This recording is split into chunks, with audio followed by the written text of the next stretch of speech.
Hello and welcome to this video. My name's Barry Beckham.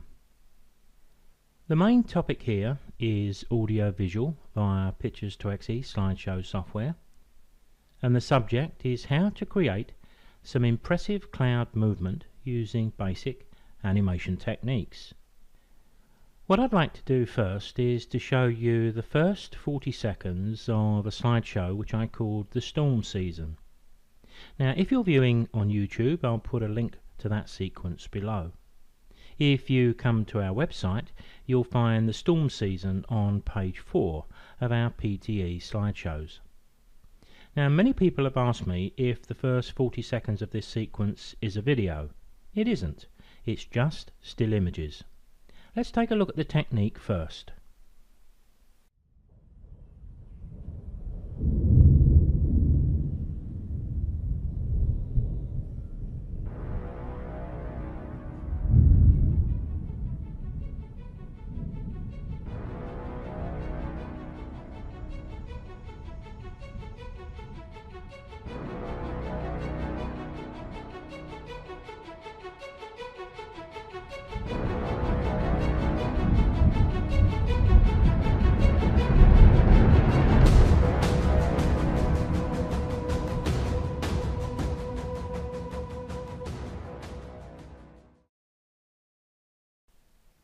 This opening sequence is basically made up of just 5 cloudscapes.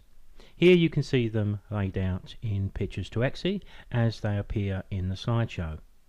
To create the movement, we need to make a few partially transparent copies of each sky image, and I'm going to use Photoshop to do that. Now, what we're about to do isn't a lengthy or difficult job at all, and the technique we use for one image is going to be exactly the same for all 5. So let me show you how we can do this by opening up the first image in my sequence into Photoshop, and we'll break down exactly what I did. So here we have the first image opened up into Photoshop. How big is this image? Well, I created this at 2560 pixels on the long side by 1440, which we can quickly check in image and image size. There it is. This remains a 16:9 aspect ratio, but if your output is intended to be a 60p MP4 video, which is what I now recommend, image size isn't really that vital. So we need to make a few partially transparent copies of the clouds, and we can do this with the freehand selection tool from the toolbox on the left, and we can apply a softness to the edge of the selection using select and mask. So with our first original image on screen, let me just quickly jump to a second image to give you an idea of what we need to achieve. If I go to the tab at the top, I'm going to open up this image. As you can see, it's got the word layers after it.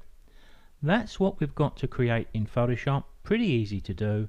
I'm going to turn all of these layers off just for a moment because there's the base image we're going to start our work with. But if I turn that one off as well, you can see what we need to create. We need to make a selection at the bottom of the sky. We need to soften the edge of the selection in that nice curved shape. Then cut out the selection and paste it to a new layer. That's pretty quick and easy. Then I chose to do one at the top, and I also made a selection in the middle. Now sometimes you may want 3 of these created, sometimes 2 will be enough. It's all personal choice. Let's make a start by closing down my second example here. We don't need that for the moment, and we'll go back to the original. So what I need here is my freehand lasso tool. It's actually called the lasso tool, but I always tend to call it the freehand lasso tool because it does allow us to make a quick and simple freehand lasso shape. Control D will remove your selection. So what I did first of all is to just draw a selection. It's an irregular selection, there's no rights and wrongs here.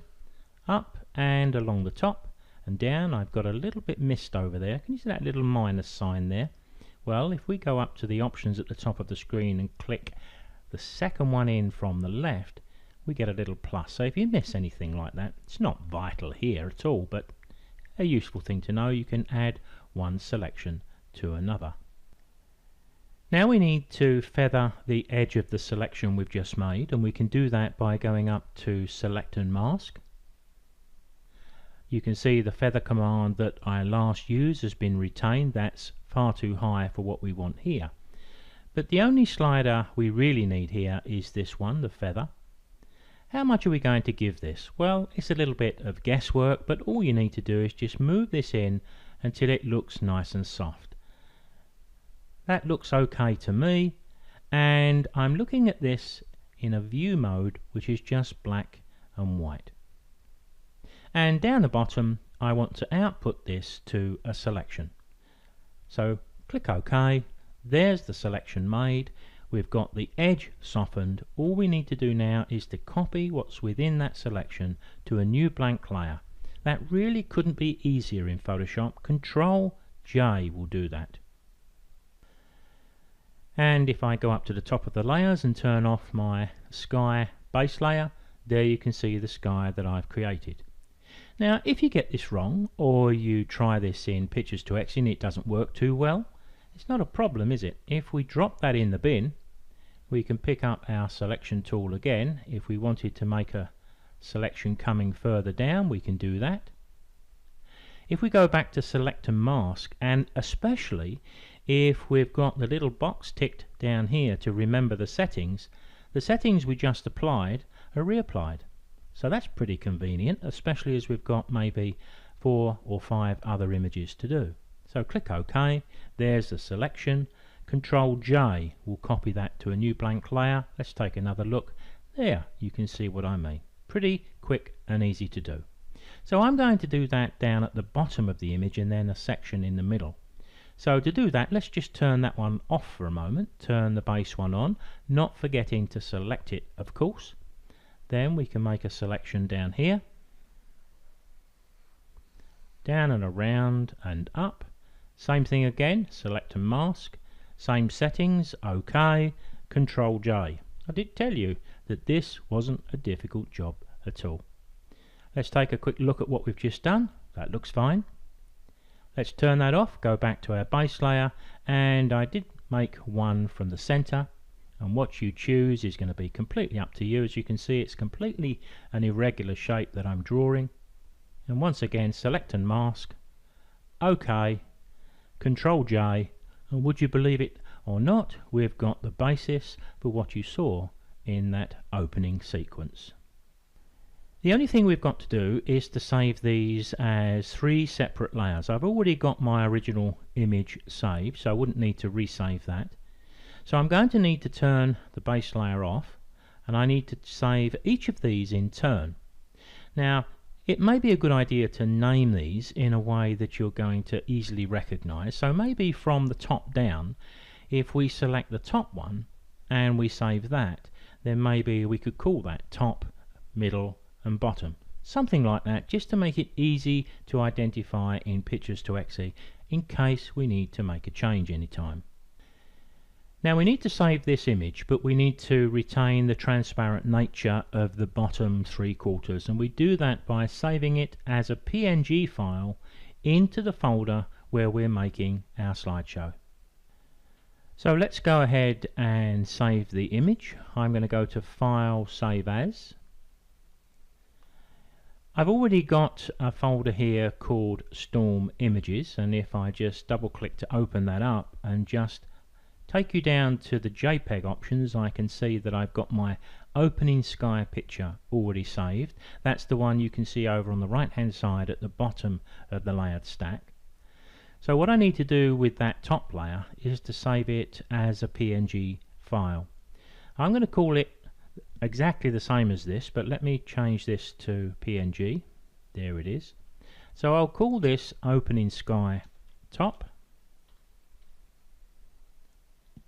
Save. I'm going to save it as a medium file size, which is the average. It's going to work fine in Pictures to X, and OK. Now I need to turn that one off, save the next one, calling that the bottom, and then the next one, calling it the middle. That's all there is to it. Now, as you can see by the spinning round of the screen, we've opened up Pictures to Exe. There's the sky image we've just been cutting these ones from, and I've got the second, third, fourth and fifth cloudscape in the sequence. So first up, let me just double click each one of them in turn to drop them into position. We would have to go back and do the same with these four or as many images as we wish to use, as we did with the first one. But I want to give just a little bit of space here, so just for a moment I'm going to increase the slide duration here. Let's put about 15 seconds in. We're never quite sure exactly what we want until we get music and sound effects applied to our sequence. But what I do need to do is to open this up in the Objects and Animation screen down at the bottom leftish here. And as you can see, the last time I was working in here I left the grids turned on, so I'll just turn those off. What we've got to do here is basically bring those three partially transparent images on top of this one, and if you look down at the bottom right where we can see the opening sky image, the other three will be sitting on top, much as we saw them in Photoshop's layers, because that's exactly how they're going to work in conjunction with the base image. Now sometimes I found it's nice to animate the base image a little bit, but I think with one or two of the examples I showed you earlier on, I didn't move the base image at all. It's just the other three which I animated very slightly. So let's bring them in. First up, we need to get rid of this bounding box. I'm going to click into the grey area to lose that. Up to the top left, insert an image. I need to navigate to where I'm working. I've got them in my storm image. This is the set that we've just made, these three here. So I'll start by bringing in the top. Now we won't see anything, although you can see the effect of what we've done down at the bottom right corner. Click into the grey area and then insert the second image. Let's put the bottom in next, and we'll put the middle part sitting at the top. So last one we need to get is this one. So there we have the opening sky image, which we can see in the layers down on the bottom right. There's the top section, there's the bottom, and there's the middle. All we've got to do now is to decide what animation we want to give each of these three layers. When it comes to animating these three PNG files, there really isn't any rights or wrongs here. Incidentally, if you wanted to change the stacking order here, you can do that. If you click the opening sky top, if for example you wanted it at the top, you can right click and you can change the order. Bring to front, center back, forward one, back one, but I think it's much easier to just select it, control page up, control page up. There's my sky top sitting at the top. If I wanted the bottom next, I can do the same with that, control page up. So I've got my top, bottom and the middle sitting at the bottom. So it's easy to change all these around should you have a need to. But let's start by animating the sky top. All of my animations were from the first moment the image appears on screen to the last second it disappears for all 5 of my examples. So I need a keyframe placed here. I'm going to hit the insert button, and there you can see it. So there's the starting point of my animation and there's the ending point of my animation. I suppose the only thing I've really got to be careful of here is if I drag out any of these toggles, I've got to make sure I don't see any straight edges on the picture. There you can see them down there.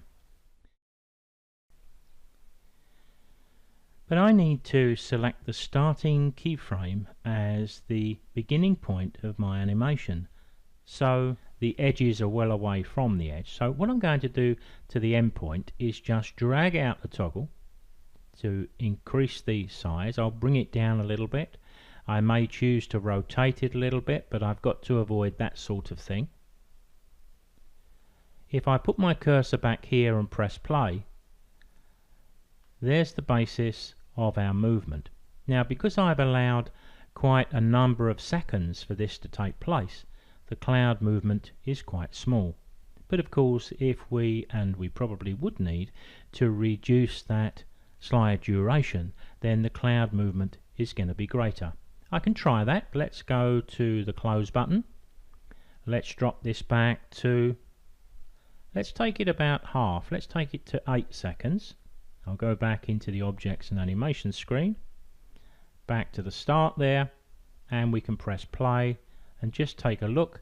Now we've got the sky moving a little faster. But of course, if we want it to move even faster than that, we can make the animation greater.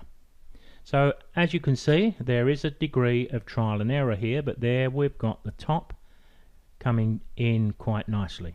All we would need to do now is exactly the same with the sky bottom and the sky middle.